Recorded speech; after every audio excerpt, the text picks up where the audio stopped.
Tout ce qui est faux ne tient pas. Tout ce qui est faux ne tient pas. Tout ce qui est charnel ne tient pas. Ce ne sont que les choses véritables qui tiennent. Ne fondez rien sur la chair, fondez tout sur l'esprit.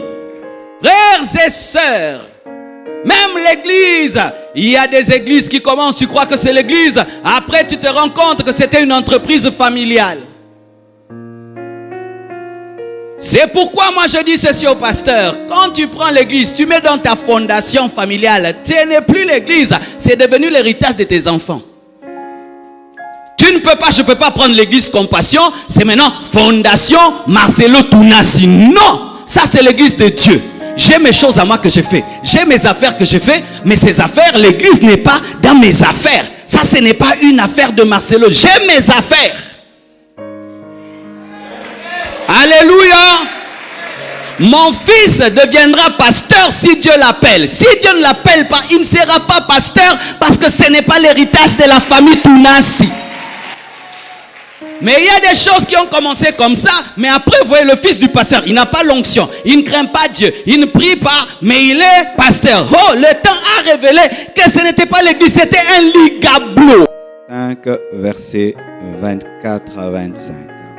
Les péchés de certains hommes sont manifestes, même avant qu'on les juge, tandis que chez d'autres, ils ne se découvrent que dans la suite. De même, les bonnes œuvres sont manifestes et celles qui ne le sont pas ne peuvent rester cachées. Asseyez-vous, s'il vous plaît. Le temps révèle la vraie nature des choses. La vraie nature des choses. Lorsque je parle de la vraie, c'est qu'il y a des natures qui sont apparentes et qui ne sont pas réelles. Cela soit positivement ou négativement.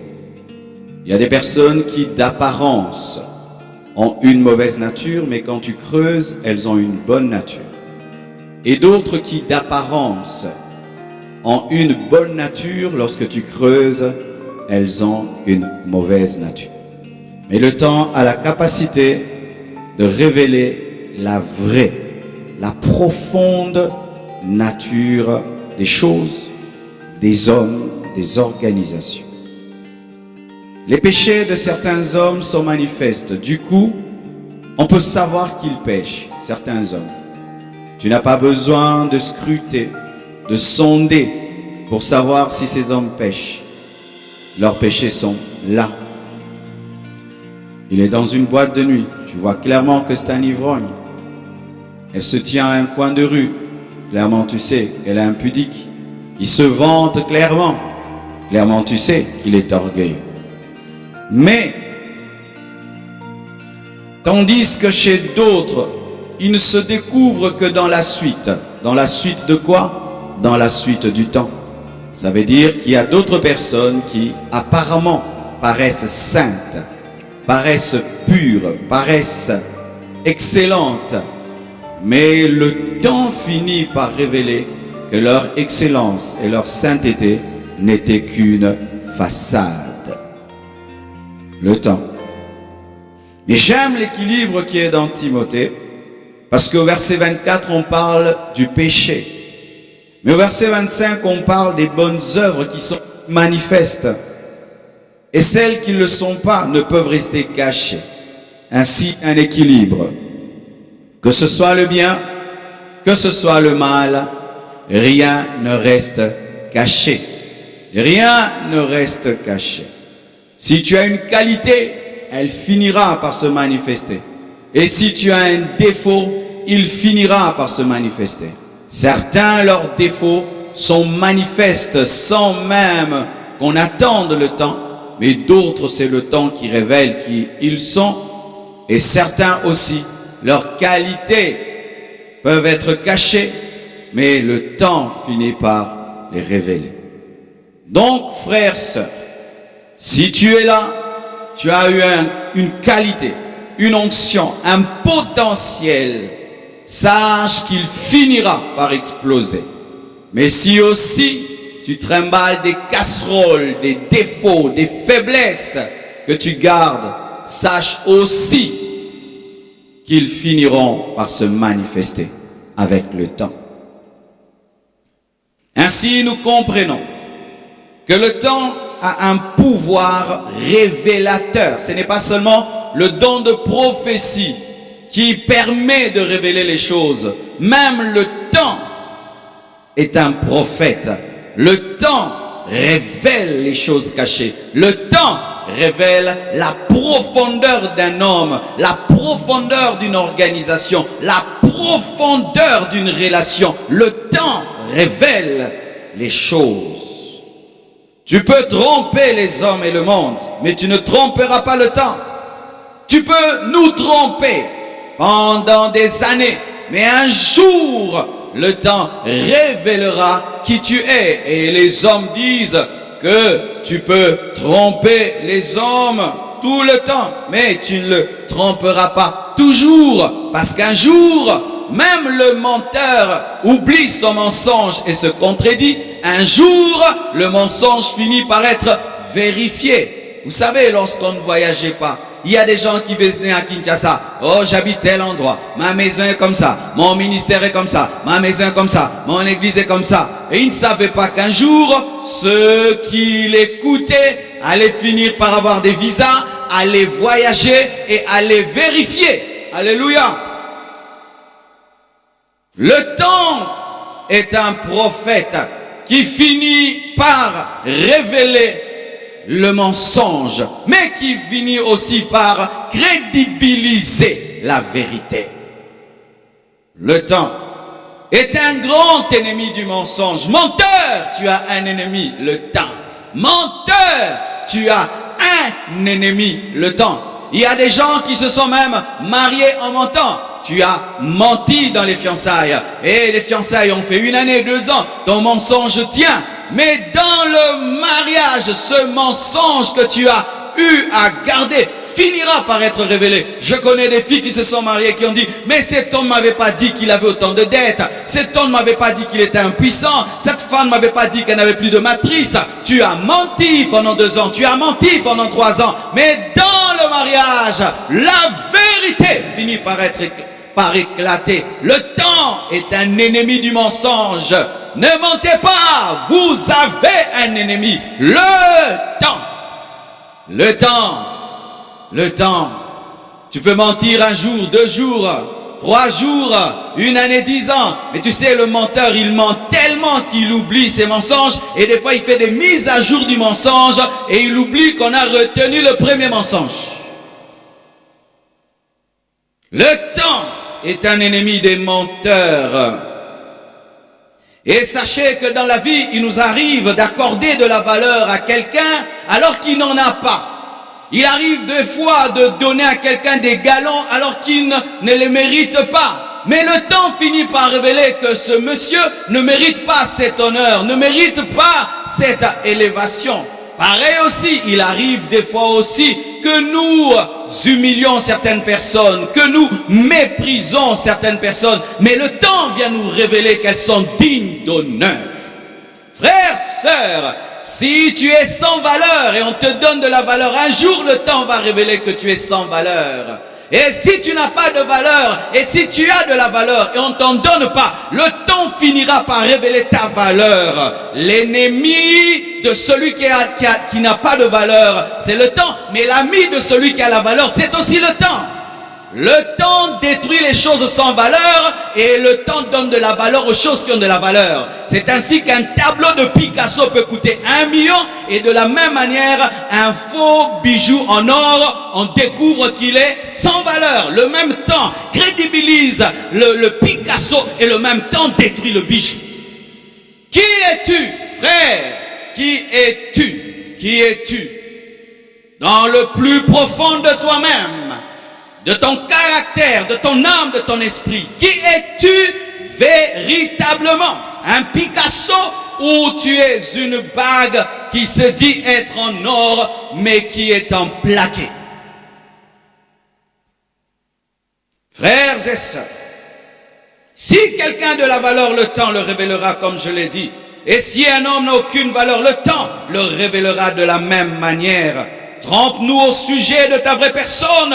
Le temps te révélera un jour. Trompe-nous sur ta vraie personne. Le temps te révélera. Vous savez, il y a des gens qui étaient honorés par nous, respectés par nous. Et un jour, quelqu'un vient te dire, ah, papa pasteur, tu connais le papa là? Ah, je l'ai rencontré à tel endroit avec une fille sur ses jambes. Oh, qui? Le papa là? Oui, le papa là. Je l'ai rencontré à un tel endroit avec une fille sur ses jambes. Le papa là? Oui, le papa là. Le papa là. Le temps a fini par révéler qu'il n'était pas un honorable. Même si tu te caches comme un iceberg dans l'eau, un jour, le temps finira par cacher la partie immergée de ta vie. Et si c'est une bonne partie, ce sera ta gloire. Si c'est une mauvaise partie, ce sera ta honte. Alléluia. Lorsque tu caches une partie de ta vie, un jour, le temps finira par sécher l'eau qui cache l'iceberg et on finira par découvrir la partie cachée de ta vie. Et vaut mieux que ce soit une bonne partie. Alléluia. Vaut mieux que ce soit une bonne partie de ta vie. N'ayez pas des mauvaises parties de vos vies qui sont cachées. Le temps finira par les révéler. De manière pratique, toutes tes études, tu ne fais que tricher. Et tu ne fais qu'acheter des diplômes. Et tu achètes des diplômes. Et tu passes, et tu passes, et tu passes, et tu donnes l'argent. Et puis tu es licencié. Ok. Alléluia. Mettons même tu es licencié en médecine, mais un jour on va te mettre quelqu'un là, on te dit de l'opérer. Là maintenant, ce n'est pas le diplôme volé qui va travailler, c'est toi maintenant qui va travailler et on va te rendre compte que tu ne sais même pas où se trouve l'appendice. Arrêtez de tricher à l'école. Arrêtez de tricher. Arrêtez de corrompre. Arrêtez. Et je dis, mon frère, si tu as fini tes études et tu as acheté le diplôme, tu dois reprendre les études. Tu dois reprendre les études, rendre le diplôme. Vous devez rendre vos licences achetées parce que c'est le mensonge. Toi, tu n'es pas licencié. N'est-ce pas que tu sais que toi, tu n'es pas licencié? Tu n'es pas diplômé, tu as acheté. On a fait pour toi les examens. Tu as fait que cocher ce qu'on te disait. Tu n'es pas un diplômé, tu n'es pas un licencié. Reprenez à zéro. Reprenez à zéro. Vous qui avez des faux papiers en Europe, où tu as des faux noms, ce n'est pas ton âge, tu as 30 ans et tu dis que tu as 20 ans. Tu t'appelles Kabongo et là-bas tu t'appelles Robert, sache que tu es un menteur. Tu dois refaire tes documents et revenir au Congo.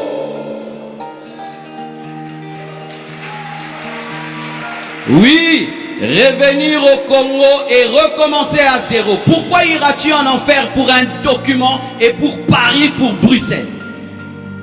Faites attention pour ce que vous faites quand vous voulez voyager. Tous ces mensonges-là, ça vous rattrapera un jour. Au dernier jour, Dieu va te présenter ses faux diplômes. Dieu va te présenter ses faux diplômes et ses faux documents. Tu t'appelles Kabongo, n'est-ce pas? C'est ça le nom que ton père t'a donné. Tu as 30 ans, mais pour le foot, il y a certains qui disent qu'ils ont 19 ans. Remarquez dans le foot, Bilonga Mikolo Meba Ajabana Mike. Oui, en français, regardez dans le foot, ils ont des visages des grands, des vieux, mais ils ont 20 ans, 25 ans. Une fois, n'est-ce pas?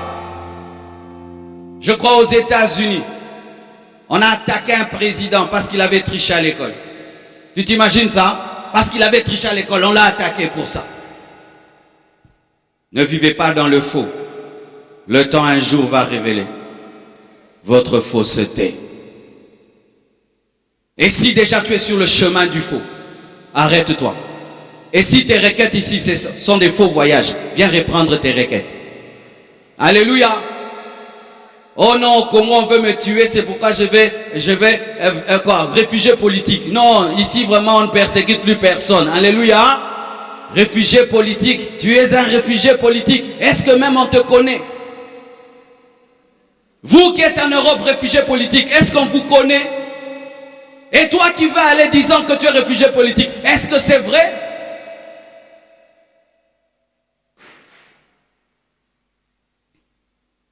L'or pur est éprouvé par le temps et il est approuvé par le temps. L'or pur est éprouvé par le temps et l'or pur est approuvé par le temps. Ce qui t'éprouve, c'est ce qui t'approuve. Celui qui te donne l'examen, c'est celui qui te donne le diplôme. Le temps te donne un examen et le même temps dit, celui-ci est un vrai. Le champion se révèle à la fin du marathon, donc à la fin du temps.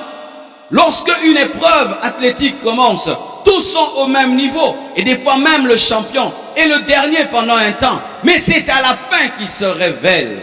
Frères, sœurs, le temps va révéler le champion qui est en toi. Je dis le temps va révéler le champion qui est en toi. Le temps révèle l'authentique, l'original. L'authentique, l'original.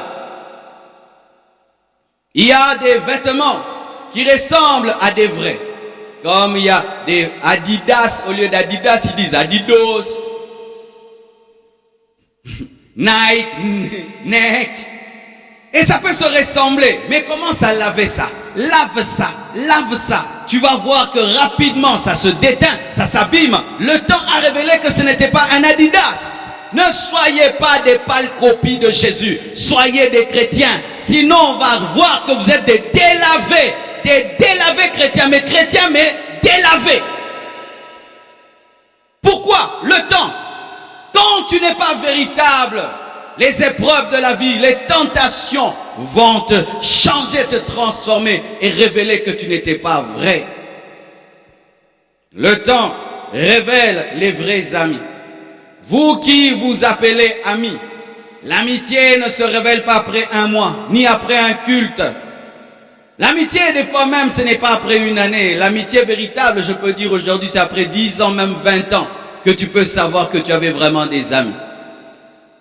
Les amis véritables, lorsque l'un devient plus grand, vous demeurez ensemble et tu n'es pas jaloux de l'élévation de ton ami. Tu ne le critiques pas dans le dos. Vous ne faites pas des prières pour prier, Seigneur, révèle-nous s'il n'a pas touché à la magie. Parce qu'un ami ne soupçonne pas l'autre. Les amis s'aiment dans les bons et les mauvais moments. Le temps va révéler votre amitié. Vous qui vous appelez amis, le temps révélera si réellement vous étiez des amis. Au départ, on pense être des amis, mais quand les temps et les circonstances arrivent, les fausses amitiés se détruisent, les fausses relations se détruisent. Tu sauras un jour si celui qui t'appelle ami est un ami. Nous avons vu des amis tuer d'autres amis parce qu'ils n'ont jamais été des amis. Nous avons vu un homme tuer son ami pour avoir le pouvoir. Ils n'étaient pas des amis. Un ami d'une année, non, c'est une connaissance. Alléluia, c'est une connaissance. Et le nombre d'amis sur Internet, ce ne sont pas des vrais amis. Alléluia.